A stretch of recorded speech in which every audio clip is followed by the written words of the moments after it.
kārtējais stulbais komentārs Latvijā dārgāk, bet man paziņas taisīja Turcijā, bija viss ok, bet pēc 1 gada vienam bija problēmas un ļoti smagas.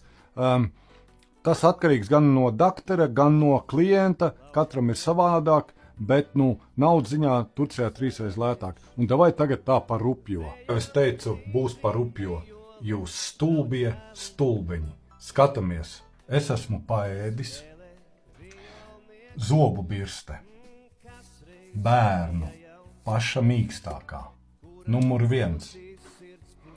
Irigātors, laikam pareizi saukās, ar ūdeni. Numur 2.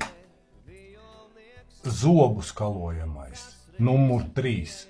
Un tas viss pēc katras ēdienreizes. Saprotiet ar savām stulbajām galviņām, bļaļ. Idiotu barstē.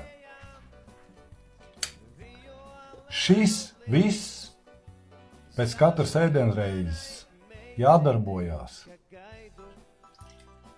Vai nesaprot? Vai pilnīgi cirvi ir? Plus vēl smaga alkohola lietošana un smēķēšana. Tas viss iespaido.